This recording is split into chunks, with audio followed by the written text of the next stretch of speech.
నిజామాబాద్ జిల్లా ఎస్సీ ఐక్య కార్యాచరణ సమితి ఆధ్వర్యంలో మరి నిజామాబాద్ ప్రెస్ క్లబ్లో పాత్రికేయుల మిత్రులకు సమావేశం ఏర్పాటు చేసుకోవడం జరిగింది.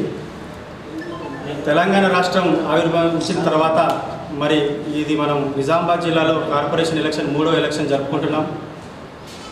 రానున్న గతంలో కూడా మరి నిజామాబాద్ జిల్లాలో కార్పొరేషన్ ఎలక్షన్లో 50 డివిజన్లు ఉన్నటువంటి కార్పొరేషన్ పరిధి మరి 60 డివిజన్లకు ఏర్పాటు చేసుకోవడం జరిగింది. మారుమూల గ్రామాల్లో ఉన్నటువంటి బోర్గంని కానీ బోర్గం పి, బోర్గం కే ఇట్లా చుట్టుపక్కల ఉన్న రూరల్ ఏరియాని కలుపుకొని 60 డివిజన్లో ఏర్పాటు చేసుకున్నటువంటి కార్పొరేషన్ ఎలక్షన్లో రోస్టర్ విధానంతో ఎన్నికల కమిషన్ వారు చేసినటువంటి పని విధానంని మరి గతంలో కూడా ఏవైతే నిజామాబాద్ జిల్లాలో ఉన్నటువంటి డివిజన్లలో ఉన్నటువంటి కేటాయించినటువంటి రోస్టర్ విధానంతో ఉన్నటువంటి రిజర్వేషన్లను పాటిస్తూ మరి అదేవిధంగా ఈ సంవత్సరం కూడా రోస్టర్ విధానాన్ని పాటిస్తూ మరి గతంలో ఉన్నటువంటి డివిజన్లలో ఉన్నటువంటి ఓసీ జనరల్ కానీ బీసీ మహిళలు కానీ మన ఎస్సీ రిజర్వేషన్లు కానీ ఎస్టీ రిజర్వేషన్లు కానీ వారి దామాష ప్రకారం ఏదైతే మరి గతంలో కూడా చాలా మార్లు మరి డిమాండ్ చేయడం జరిగింది. జనాభా ప్రాతిపాదికన చూసుకొని ఏ డివిజన్లో అయితే ఎక్కువ మంది ఎవరైతే ఉన్నారో వారి దామాష ప్రకారం మరి రిజర్వేషన్లు కేటాయిస్తారు ప్రతిసారి. మరి అదేవిధంగా గతంలో కూడా రిజర్వేషన్లు ఏర్పడే విధంగా ఈ సంవత్సరం కూడా ఏర్పాటు చేసిన దాంట్లో మరి భారతీయ జనతా పార్టీ నిజామాబాద్ జిల్లా ఉన్నటువంటి కొంతమంది వ్యక్తులు నిజామాబాద్లో ఉన్నటువంటి కేవలం టార్గెట్ చేసి 39, 40, 44 ఏవైతే ఎస్సీ రిజర్వేషన్లు చేసినటువంటి ఏవైతే డివిజన్లు ఉన్నాయో మరి వాటిపైనే హైకోర్టుకు వెళ్ళి స్టే తెచ్చడంలో మరి భారతీయ జనతా పార్టీ యొక్క వైఖరి ఏంది? మరి దళితులకు వారి వ్యతిరేకమా? ఎస్సీలు అంటే వాళ్ళకు పడదా? మరి మనువాద బ్రాహ్మణి ఏదైతే ఉన్నదో ఐడియాలజీ ప్రకారం మరి వాళ్ళు ఎస్సీలకు ఎందుకు మరి ఈ విధంగా ఒకవేళ కనుక ఆ రోస్టర్ విధానంలో కానీ రిజర్వేషన్ విధానంలో కానీ ఏదైనా తప్పు తడకలు జరిగితే కనుక మొత్తం 60 డివిజన్లో ఉన్నటువంటి దాన్ని ప్రక్షాళన చేయాలని చెప్పేసి రిట్ వేస్తే అదొక అర్థవర్ధంగా ఉంటుంది. కానీ కేవలం 39, 40, 44 డివిజన్లు ఏవైతే ఎస్సీలకు కేటాయించినట్టు డివిజన్లను మాత్రము తప్పుల తడకగా ఎస్సీ రిజర్వేషన్లు కరెక్ట్ జరగలేవు, ఎస్సీలు అక్కడ లేరని చెప్పేసి దుష్ప్రచారం చేస్తున్నటువంటి భారతీయ జనతా పార్టీ మనువాద ద్రోహుల్లారా ఖబర్దార్ అని చెప్పేసి ఎస్సీ కార్యాచరణ ఐక్య సమితి నుంచి మేము తెలపడం జరుగుతుంది, హెచ్చరిస్తున్నాం. మరి మీకు కనబడతలేదా 44వ డివిజన్లో ఎస్సీలు ఉన్నారని మీకు కనబడతలేదా? 46 డివిజన్లో 200 కుటుంబాలు ఎస్సీలే ఉన్నాయని కనబడతలేవా? 44 డివిజన్లో కూడా సుమారు 100 కుటుంబాలు ఉన్నాయని మీకు కనబడతలేవా? 39 డివిజన్లో కూడా ఎస్సీలు ఉన్నారు కనబడతలేవా? నిజామాబాద్ జిల్లాలో అతిపెద్దదైనటువంటి పోచమ్మ గల్లీలో కేవలం ఎస్సీలే 200 కుటుంబాలు ఉన్నాయి. 39 డివిజన్లో కూడా అంబేద్కర్ కాలనీ కానీ దుబ్బా కానీ ఇలా చూసుకుంటే నిజామాబాద్లో మాకు 60 డివిజన్లలో 9 సీట్లు మాకు రావాలి న్యాయపరంగా.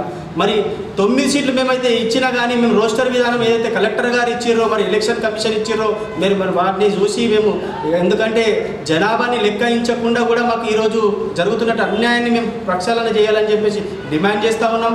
మరి భారతీయ జనతా పార్టీ వాళ్ళ వైఖరి తెలపాలని చెప్పేసి వెంటనే హైకోర్టులో వేసిన రిట్ని వాపసు తీసుకోవాలని చెప్పేసి మేము డిమాండ్ చేస్తున్నాం, హెచ్చరిస్తున్నాం. వాటిని రానున్న రోజుల్లో 60 డివిజన్లలో భారతీయ జనతా పార్టీ ఎవరైనా కానీ వారిని ఖచ్చితంగా మేము దగ్గరుండి మా ఎస్సీ ఎస్టీ సోదరులు ఎవరైనా కానీ ఐక్యమత్యంగా ఉండి ఈరోజు మాకు సంఘీభావం తెలపడానికి కూడా జమాతే నుంచి సోదరులు హుస్సేన్ గారు కూడా వచ్చారు. వారు కూడా మైనార్టీ తరపు నుంచి ఎంఐఎం కూడా మాకు సపోర్టు తెలిపారు, ఫోన్ ద్వారా మాకు సపోర్ట్ తెలిపారు. రానున్న రోజుల్లో వారికి ఎక్కడ ఉన్నా కానీ వారిని హరికట్టి ఓడిస్తామని చెప్పేసి మేము హెచ్చరిస్తున్నాం.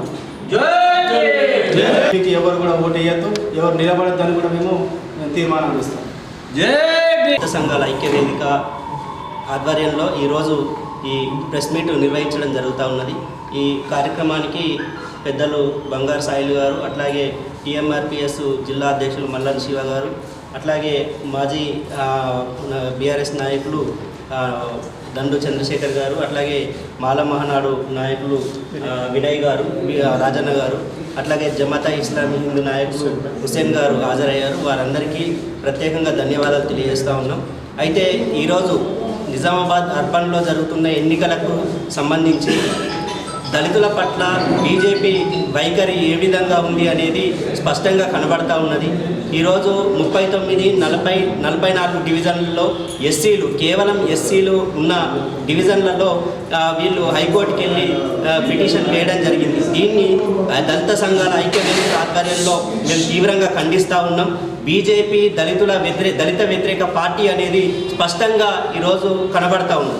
గతంలో కూడా ఎంపీ అరవింద్ గారు భారత రాజ్యాంగాన్ని మేము మారుస్తామని చెప్పేసి బాబాసాహెబ్ని అవమానించి భారత రాజ్యాంగాన్ని మారుస్తామని చెప్పేసి ప్రకటించిన వార్తలు కూడా మనం స్పష్టంగా కనబడతా ఉన్నది. అందులో భాగంగానే ఈరోజు దళితులకు వ్యతిరేకంగా, ఎస్సీలకు వ్యతిరేకంగా ఈరోజు హైకోర్టులో పిటిషన్ వేయడం అని అంటే దళితుల పట్ల వాళ్ళు చూపిస్తున్న కపట ప్రేమ ఏ విధంగా ఉంది అనేది మనకు స్పష్టంగా కనబడతా ఉన్నది. దీన్ని మేము తీవ్రంగా ఖండిస్తూ ఉన్నాం. హైకోర్టులో వేసిన పిటిషన్ని వెంటనే ఉపసంహరించుకోవాలని చెప్పేసి ఈ సందర్భంగా డిమాండ్ చేస్తూ ఉన్నాం. ఒకవేళ మీకు చిత్తశుద్ధి నిజామాబాద్లో జరిగిన రిజర్వేషన్లకు సంబంధించి కానీ, వార్డుల విభజనకు సంబంధించి కానీ ఏదైనా ఉంటే మొత్తం 60 డివిజన్ల మీద మీరు రిట్ పిటిషన్ వేసి దాన్ని ప్రక్షాళన చేయాలని చెప్పేసి మీ చిత్తశుద్ధిని ఆ విధంగా నిరూపించుకోవాలి.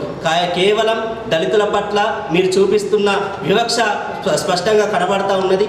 కాబట్టి దీనికి వ్యతిరేకంగా రాబోయే ఈ ఎన్నికల్లో దళిత సంఘాలుగా అన్ని ఏదైతే బీజేపీ పోటీ చేస్తున్న వార్డులలో దళిత సంఘాల ఐక్య వేదిక ఆధ్వర్యంలో బీజేపీ అభ్యర్థులను ఓడించడానికి మేము సిద్ధంగా ఉన్నాం. కాబట్టి ఇప్పటికైనా బీజేపీ తన వైఖరి మార్చుకోవాలని చెప్పేసి సందర్భంగా కోరుతున్నాం. దళిత సంఘాలకి, ఎస్సీ నాయకులకి, ఎస్సీ ప్రజలందరికీ కూడా మేము విజ్ఞప్తి చేస్తున్నాం. బీజేపీ దళితుల వ్యతిరేక పార్టీగా ఉన్నది.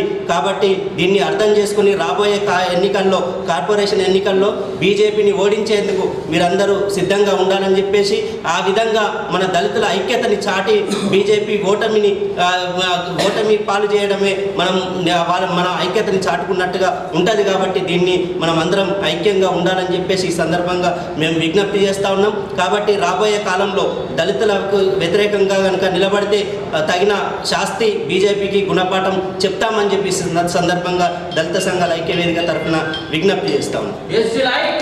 100కు 15 సీట్లు మాకు రావాలా, స్టేట్ గవర్నమెంట్ ప్రకారం 18 సీట్లు రావాలా. 60 కార్పొరేషన్లు ఉన్నటువంటి సీట్లలో మాకు ఎన్ని రావాలా? 9 రావాలా. 5 ఇచ్చిర్రు అన్న, లేడీస్కి 2, 3 జనరల్. ఇంకోటి పోషామకైలో దళితుల సంగతి అందరికీ తెలుసు. నిజామాబాద్ టోటల్ జనాభా తెలుసు. ఇక్కడ వదిలేసి మేము ఇప్పుడు శివాజీ నగర్ జనరల్ ఇచ్చిర్రు, అక్కడ 1100 ఓట్లు ఉన్నాయి. మాదిగోళ్ళు, బీసీలు ఉన్నరే 100 మంది పోగొట్లు, బ్రాహ్మణ్స్ ఉన్నారా? మరి అట్లాంటి మేము తప్పబడుతున్నామా? మేము పోయి హైకోర్టులో రిట్ చేస్తున్నామా? అందుకే మేము ప్రభుత్వ అధికారులకు ఏం చెప్తున్నామంటే, మీరు ఒక్కసారి మళ్ళీ మా వార్డులు ఎక్కడెక్కడ ఉన్నాయో పరిశీలించి మాకు రిజర్వేషన్ న్యాయం ఎంత రావాలో అని తీయాలా. మీరు కూడా ఇలాంటి తప్పుడు కేసులు పెట్టి దుష్ప్రయోగం చేసుకోవడం మంచిది కాదు. బీజేపీలు ముందే మనువాదులు, మతవాదులు, దుర్మార్గులు, అంటరాని వల్ల ఇంకా మీరు చేయబట్టే ఈ దేశం అంటరాంతనం ఉన్నది, అత్యాచారాలు ఉన్నాయి, రేపులు ఉన్నాయి, మర్డర్లు ఉన్నాయి. ఇంకా మీకు బుద్ధి రాదు.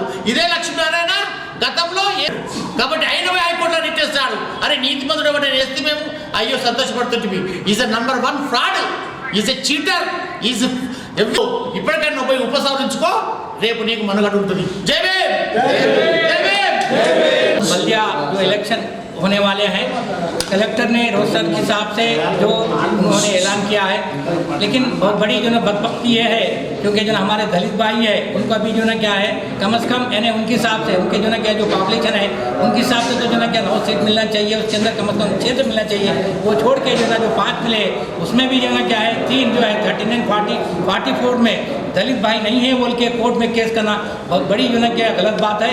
इस तरह अगर करे तो जो है क्या है, क्या उनको मालूम होता है ये लोग जो है बीजेपी वाले क्या दलित और माइनॉरिटी के साथ है।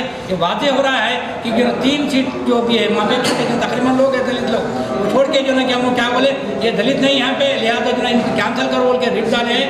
हम आज इस मौके पर डिमांड कर रहे हैं क्योंकि हम जो है साथ दे रहे हैं उनको, हमारा दलित भाई का जो नाक मार खा जा रहा है।